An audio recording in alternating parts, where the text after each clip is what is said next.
Congolaises, Congolais, chers compatriotes, il y a 6 ans, je prenais congé de mes responsabilités en tant que président de la République, chef de l'État. Et fait inédit dans notre pays, en près de 60 ans d'indépendance. J'ai passé pacifiquement la main à un nouveau chef d'État. Depuis lors, je m'étais imposé un strict devoir de réserve, y compris quand je fais l'objet, directement ou par mes proches interposés, de provocations, de déni de droit, d'humiliation, d'imputations dommageables et d'autres multiples atteintes à ma dignité. D'abord, parce que je suis convaincu que le temps est le meilleur allié de la vérité, un antidote lent mais puissant contre le venin du mensonge et de la délation. Mais aussi et surtout, parce qu'agir autrement aurait fait le jeu de ceux qui, par cette campagne odieuse, cherchaient à détourner l'attention de notre peuple de leur incapacité, aujourd'hui avérée, à répondre à ses attentes et aspirations. J'ai enfin décidé de briser ce long silence, de sortir de ma réserve et de m'adresser à vous parce que l'enjeu est de taille.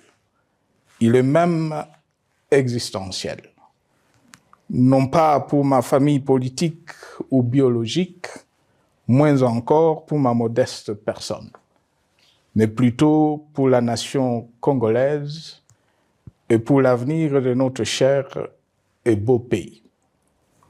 J'ai décidé de briser le silence parce qu'au vu de la situation que traverse notre pays, continuer à me taire m'aurait rendu poursuivable devant le tribunal de l'histoire pour non-assistance à plus de 100 millions de compatriotes en danger. Je saisis cette opportunité pour partager avec vous mes réflexions et participer ainsi à la recherche de la solution à la crise que traverse notre pays, la République démocratique du Congo, terre de nos ancêtres, car il est gravement malade et son pronostic vital engagé. Mieux que quiconque, vous en êtes conscient, car vous en faites quotidiennement les frais dans votre chair et vous en payez le prix. Mes chers compatriotes, vu l'importance stratégique de notre pays et le rôle qu'il est appelé à jouer, j'avais, de l'avènement au pouvoir du chef de l'État actuel, conclu avec lui un accord donnant naissance à la coalition entre nos forces politiques respectives. À propos de cet accord, beaucoup de contre-vérités ont été dites, y compris, fort malheureusement, par celui qui est censé connaître la vérité, parce qu'en étant l'un des 2 principaux signataires. En attendant qu'au moment opportun, la vérité soit rétablie, preuve irréfutable à l'appui, permettez-moi pour l'instant d'affirmer qu'en ce qui me concerne, la conclusion de cet accord n'avait pour seule motivation que l'intérêt supérieur de la nation. Par cet accord de mutualisation de forces, j'entendais en effet permettre à mon successeur d'exercer dans la direction des affaires de l'État plus de pouvoir effectif que ce que la faible représentation de sa famille politique au sein de la nouvelle Assemblée nationale était en droit de lui conférer. Je voulais par ailleurs faciliter le fonctionnement harmonieux des institutions et éviter à la nation, comme à notre jeune démocratie, d'éventuelles crises politiques qui leur auraient été fatales. Cette première alternance pacifique et civilisée à la tête du pays avait suscité d'autant plus d'espoir qu'en janvier 2019, notre pays s'est trouvé en bien meilleur état qu'au moment de ma propre accession à la magistrature suprême en janvier 2001. Alors que j'avais trouvé un pays au bord de l'implosion, miné par une longue dictature et des guerres, sans institutions républicaines, économiquement en faillite et socialement déchiré. Bref, un pays dont l'incertitude des lendemains menaçait la stabilité de toute la région. Le 24 janvier 2019, j'avais en effet légué un bien meilleur héritage à mon successeur, à savoir un pays réunifié, largement pacifié et dont les limites territoriales correspondaient exactement à celles qu'elles étaient au 30 juin 1960. Une nation reconstituée, réconciliée et fière de sa diversité. Un État doté d'une constitution progressiste et des institutions fonctionnant harmonieusement. Une économie dynamique et résiliente et débarrassée du fardeau de la dette hérité de régimes antérieurs, du fait de multiples réformes structurelles engagées. Une armée nationale républicaine de plus en plus professionnelle et capable de relever le défi de la défense de l'intégrité du territoire national. Une démocratie en constante consolidation, avec notamment l'organisation sur fonds propres d'un troisième cycle électoral. Le cœur serré, je constate qu'à peine 6 ans après, ce bel héritage en indivision, légué à l'ensemble de notre peuple, a été complètement dilapidé par celui qui en avait reçu la garde. Que notre pays offre un spectacle de plus désolant et qu'il suscite d'autant plus de désespoir au sein de notre peuple et de pitié et de moquerie à travers le monde, que l'inconscience de ses dirigeants ne permet aucun espoir de redressement. Cette détérioration rapide de la situation générale du pays est principalement due à l'iverse du pouvoir sans limite. Le nouveau dirigeant s'illustre en effet par une série de remises en cause, reniements et violations intentionnelles de la Constitution, avec en toile de fond la volonté irrésistible de concentrer tout le pouvoir entre les mains d'un seul homme au mépris du pacte qui cimentait la cohésion de notre peuple. Le premier acte de remise en question de ce pacte républicain, véritable socle de stabilité et de cohésion nationale, a consisté à violer délibérément la Constitution et les lois pertinentes lors du premier remaniement de la Cour constitutionnelle par le président de la République. La violation de ce texte juridique, fondement de tout état de droit, pour de simples raisons de confort politique est devenue depuis lors une marque distinctive de la gouvernance de notre pays. Dans le même esprit, en décembre 2020, il fut organisé un coup d'État institutionnel à la suite du renversement en pleine mandature d'une majorité parlementaire, pourtant dévolue par le peuple souverain, ainsi que le gouvernement qui en était issu. S'en sont ainsi suivis la nomination illégale de membres de la Commission électorale nationale indépendante, ainsi que le simulacre des élections de décembre 2023, organisées en violation du cadre juridique et de normes internationales pertinentes, qui, par une ampleur sans précédent de la fraude, ont amplifié l'illégitimité des institutions et de leurs animateurs. Le coup de grâce a été donné par l'annonce du projet de changement de la Constitution, un projet dont la réalisation liquiderait totalement le consensus national de Sun City. Les conséquences négatives de cette gouvernance non orthodoxe sont pour le moins stupéfiantes. Le pays est ainsi devenu un espace de non-droit.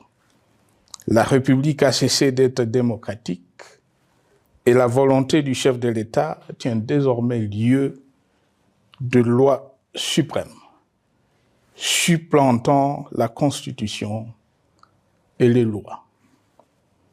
En revanche, érigé en politique du gouvernement, le populisme et la démagogie, le mensonge et l'arrogance, la discrimination et la stigmatisation de certaines composantes de notre peuple, l'institutionnalisation du tribalisme et du népotisme, l'opposition de communautés nationales, les unes aux autres, le discours de haine et l'injustice ainsi que l'impunité ont d'autant plus aisément détruit la cohésion nationale et le vivre ensemble que l'opulence outrancière et le non-respect de la parole donnée sont les maîtres mots de la classe politique au pouvoir. Ce qui a rendu le pays fragile et donc vulnérable. Plus grave, le repli identitaire, dangereux pour l'édification de toute nation, a refait surface, avec ses vieux démons dont l'intolérance et la division est circonstance aggravante. Cela est non seulement toléré et impuni, mais aussi et surtout véhiculé et financé par les tenants du pouvoir. Face à cette dérive, le Parlement a abdiqué de sa mission constitutionnelle de contre-pouvoir. Il a ainsi cessé d'être le temple de la démocratie, le lieu par excellence de l'expression législative et la volonté du souverain primaire, pour ne plus être qu'une chambre d'enregistrement de la volonté d'une seule personne. Quant à la justice, garante constitutionnelle des libertés publiques et du socle de valeurs, qui structure notre identité et forge notre unité, elle a complètement démissionné de ses responsabilités, se laissant ouvertement instrumentalisée à des fins politiques. Elle n'est donc plus qu'un instrument d'oppression d'une dictature qui tente désespérément de survivre à contre-courant de l'histoire, par la terreur et l'imposition de la pensée unique. Rôle peu louable, qu'elle partage avec les milices tribales, ainsi que la police et le service de renseignement, eux aussi détournés de leur noble mission de protection des citoyens et de sécurisation de l'État. Sur le plan économique, la situation est de plus inquiétante. Malgré l'augmentation des recettes publiques, essentiellement due à l'arrivée à maturité de toutes les réformes courageusement votées de 2002 à 2018, notamment le nouveau code minier, forestier, des hydrocarbures, des assurances et de la sous-traitance, et un niveau d'aide financière accrue de la part des institutions de Bretton Woods. Aucun investissement n'a été réalisé pour doter le pays d'infrastructures modernes, soutenir de réformes structurelles et stimuler la croissance. Par contre, l'inflation et la dépréciation monétaire, jadis vaincues, sont de retour. La corruption et le détournement de deniers publics ont atteint un niveau inédit. Et l'endettement public que nous avions maîtrisé de 2010 a de nouveau grimpé en flèche, dépassant la barre des 10 milliards de dollars et suscitant des inquiétudes légitimes quant à la solvabilité à moyen et long terme du pays. Les conséquences sur le plan social sont aussi dramatiques. Aggravation du chômage, accumulation des arriérés des salaires des agents de l'État, baisse drastique du niveau de vie de la population et recrudescence du banditisme urbain, de l'exode rural et de la famine dans un nombre croissant de provinces. Les Congolais sont désormais en proie à une véritable angoisse existentielle. Parmi les victimes résignées de ce gâchis se trouve en bonne place notre jeunesse, qui a été pourtant de tout le combat démocratique et qui a beaucoup cru aux vertus de l'alternance pacifique. Aujourd'hui, sans repère ni perspective sérieuse du lendemain, ils se sont abandonnés, laissés à la merci des entrepreneurs de conflits et de vendeurs d'illusions de tous bords. Rien de ce qui lui a été promis depuis 6 ans n'a été réalisé. À cette jeunesse désabusée, comme à l'ensemble de notre peuple, nous tenons à donner une assurance. L'échec d'un régime compromet, mais ne scelle pas définitivement le sort d'un peuple. Mes chers compatriotes, s'agissant de la situation sécuritaire, dans les grandes agglomérations comme dans nos campagnes, elle est partout plus que préoccupante. C'est le cas notamment au nord Kivu, au sud Kivu, en Ituri, au Maniema, au Tanganyika, au Katanga et au Mai-Ndombe, province pourtant voisine de Kinshasa, capitale du pays et siège des institutions. Le sang de nos compatriotes civils et militaires, valeureux officiers et soldats des rangs, mais aussi députés, éminents membres de la société civile ou de partis politiques, a ainsi abondamment et gratuitement coulé. Du fait de l'intolérance, du cynisme, voire pire, d'un terrorisme d'État pratiqué dans un seul et unique dessein, l'abus du pouvoir pour le pouvoir. C'est le cas, entre autres, de plusieurs centaines de détenus du centre pénitentiaire de rééducation de Makala, sauvagement abattus dans la nuit du 1er au 2 septembre 2024, victimes sans défense d'un crime incontestable contre l'humanité, à ce jour resté impuni. Il en est de même de membres de la secte mystico-religieuse Wazalendo de Goma, de jeunes de la Junafek à Lubumbashi et du massacre des adeptes de l'église Mbidi à Kilwa. Cette déliquescence de la situation sécuritaire est due à la mauvaise gouvernance du pays qui, dans ce secteur, est aujourd'hui caractérisé par une formation militaire bâclée, des recrutements et mises en place ethniquement motivés, ainsi que par l'emprisonnement sans jugement, aussi bien de plusieurs militaires et officiers de haut rang que des agents de l'ordre et de sécurité, majoritairement swahiliphones.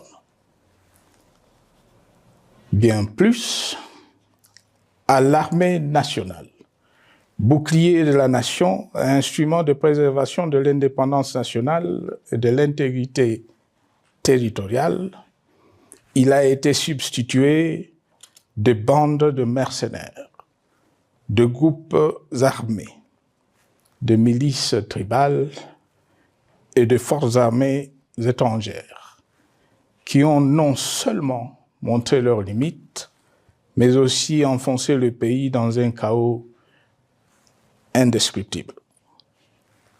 L'État a ainsi perdu le monopole de la violence légitime en sous-traitant aux groupes armés, autrefois maîtrisés, le maintien de l'ordre public et de la tranquillité nationale. Et comme si cela ne suffisait pas, l'armée nationale est vilipendée, conspuée et tournée en dérision par les autorités qui n'assument jamais rien alors qu'elles sont censées veiller à sa consolidation et à sa respectabilité. Pour les avoir formés, commandés et conduits au front, je connais nos soldats, boucs émissaires aujourd'hui de toutes les contre-performances enregistrées sur les champs de bataille.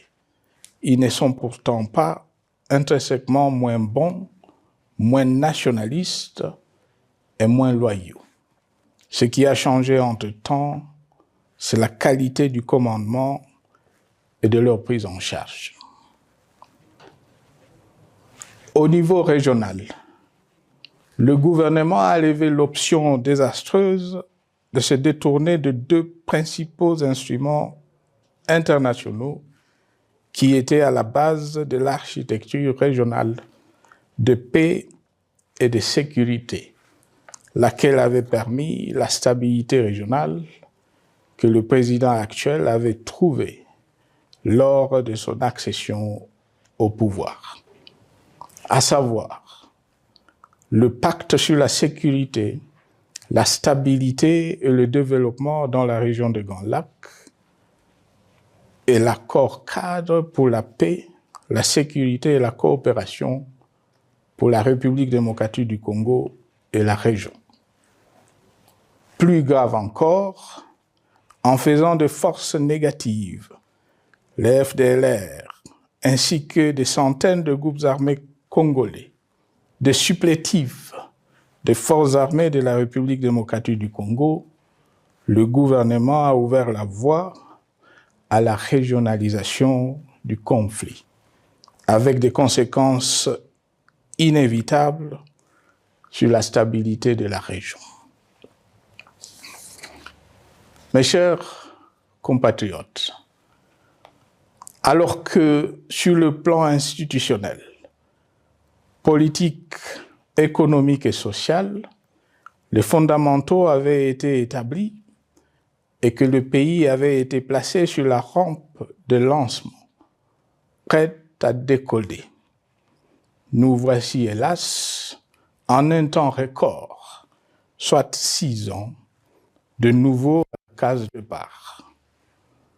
Seul d'un État failli, divisé, désintégré, au bord de l'implosion, inscrit en bonne place au palmarès de pays pauvres, le plus corrompu et très endetté. En atteste tout le rapport tant du Conseil de sécurité des Nations Unies que ceux sur l'indice de développement humain et sur la pauvreté. La crise qui déchire notre pays est donc profonde et multidimensionnelle. Sa solution doit être nécessairement globale. Toute autre approche n'a donc aucune chance de conduire à une paix durable.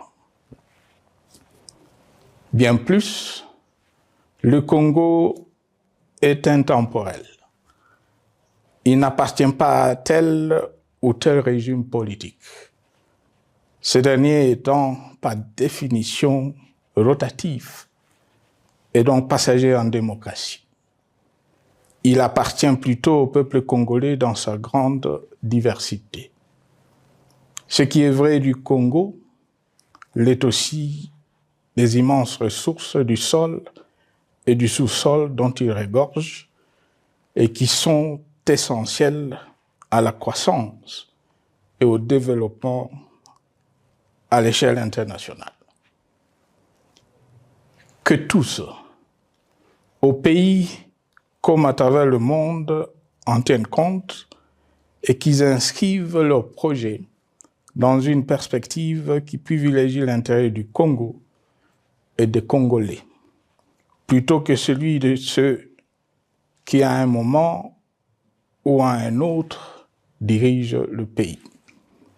Cela étant, pour sauver le Congo, les griefs légitimes du peuple congolais contre le régime en place ne peuvent être éludés.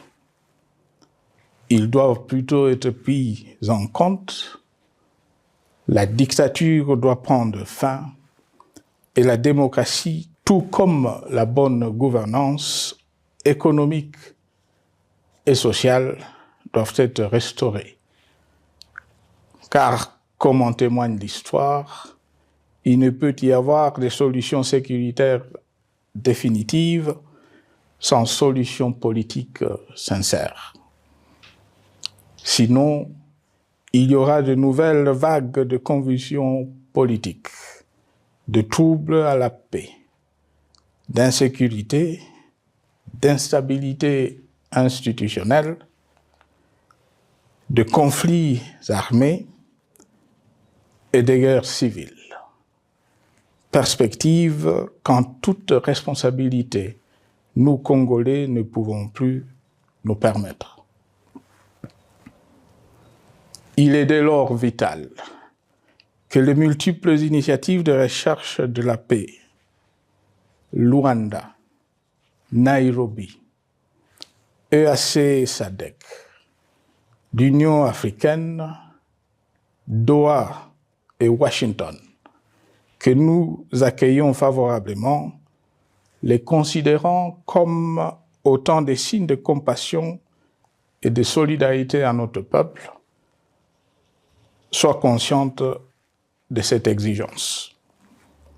Qu'elles accordent aux Congolais à la fois maîtres de leur destin et premières victimes de cette crise la place centrale qui leur revient de droit, aussi bien dans le diagnostic du mal dont souffre le pays que dans la prescription du traitement dont il a besoin pour en guérir définitivement. Il convient de noter à ce sujet que le gouvernement de Kinshasa s'est enfin résolu à se mettre autour d'une même table avec l'AFC/M23 depuis plusieurs semaines à Doha, même si, bizarrement, il continue à considérer comme un crime le fait que les autres Congolais se parlent entre eux. C'est le lieu pour moi de saluer la démarche des évêques de la CENCO et de l'ECC, qui a le mérite de n'exclure du débat aucun sujet ni aucun de nos compatriotes.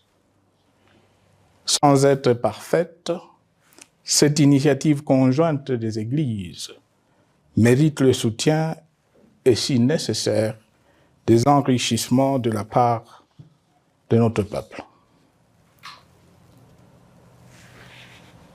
Mes chers compatriotes, une fois n'étant pas coutume, il convient de dénoncer la falsification de l'histoire par ceux dont le jeu pervers dans l'opposition naguère, comme aujourd'hui au pouvoir, a consisté et consiste encore à calomnier, à diffamer, à diaboliser et à diviser pour gagner et régner, à se défausser sur les autres pour justifier leur contre-performance, quelles qu'en soient les conséquences sur la cohésion nationale ou en termes de vies humaines injustement brisées ou perdues.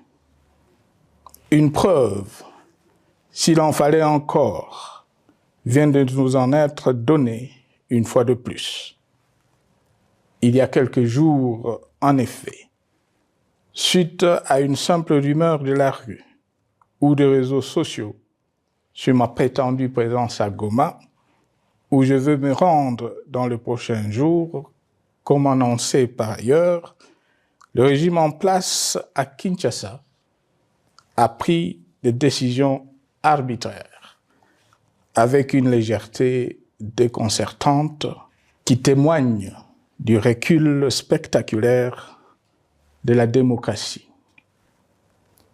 Mieux que quiconque, vous savez que pour moi, le Congo est la priorité absolue, que sa souveraineté et son intégrité territoriale ne sont pas négociables, que mon engagement pour la démocratie, la cohésion nationale, la paix et la stabilité n'est pas un slogan creux, et que le respect de la Constitution et des lois du pays, autant que celui de la parole donnée, sont sacrés. Militaire, j'ai juré de défendre la patrie jusqu'au sacrifice suprême. Hier au pouvoir, aujourd'hui en dehors du pouvoir, je demeure plus que jamais fidèle à ce serment. En ce moment où le pays est de nouveau divisé, appelé par le destin, j'ai le devoir d'œuvrer à la recherche de la paix et de contribuer à la reconstruction de notre pays qui se meurt. C'est dans cet esprit que j'ai choisi ce moment pour exprimer ma sympathie à l'endroit de toutes les victimes du conflit en cours, de réconforter et marquer ma solidarité avec la population de la partie orientale. Vous, qui êtes abandonnés par le pouvoir central, qui semble avoir pris le parti de vous punir, entre autres, en déconnectant les institutions financières du réseau bancaire national et en restreignant le mouvement de personnes et de biens. Ces décisions et bien d'autres vous asphyxient et rendent votre vie plus précaire que jamais. J'en appelle aux uns et aux autres, en particulier au gouvernement, d'humaniser les conditions de vie de nos compatriotes de cette partie du territoire national. Ils ont droit à la vie, à la scolarisation de leurs enfants et aux autres conditions du bien-être. En entendant le rétablissement de l'autorité de l'État sur toute l'étendue du territoire national, j'invite les tenants du pouvoir à protéger la population. De même, l'armée, la justice, les autres structures en charge de l'ordre et de la sécurité doivent être véritablement au service de la population et répondre à ses aspirations. Mes chers compatriotes, de par mon expérience dans des situations similaires, le patriotisme et l'humanisme ont guidé le processus de règlement de conflits et ont porté de fruits dans le passé, aussi bien sur les champs de bataille que sur celui des négociations ou du dialogue. Notre pays avait été divisé de quasi-moitié pendant quelques années. La sagesse avait alors prévalu. Nous avions recollé le morceau et le pays a survécu dans son unité. C'est ainsi qu'après quelques années de réflexion sur la crise en cours, après avoir consulté des chefs d'État et des anciens chefs d'État de la région, ainsi que des acteurs politiques et sociaux, nationaux et étrangers, j'ai fait ce jour une proposition qui engage la nation tout entière à un sursaut patriotique pour un pacte citoyen afin de tirer le pays du gouffre. Le travail hardi qui s'impose à nous portera notamment sur les 12 points suivants. 1. Mettre fin à la dictature, mieux à la tyrannie. 2. Arrêter la guerre. 3. Rétablir l'autorité de l'État sur toute l'étendue du territoire national. 4. Restaurer la démocratie en revenant aux fondamentaux d'un véritable État de droit. 5. Rétablir les libertés fondamentales. 6. Réconcilier le Congolais et reconstruire la cohésion nationale. 7. Relancer le développement du pays par la mise en place d'une bonne gouvernance économique, une gestion administrative et financière orthodoxe et une répartition équitable des ressources nationales. 8. Relancer le dialogue sincère et permanent avec tous les pays voisins en vue de l'instauration de la paix et du développement durable dans la région. 9. Rétablir la crédibilité du pays auprès de partenaires au niveau tant régional, continental qu'international.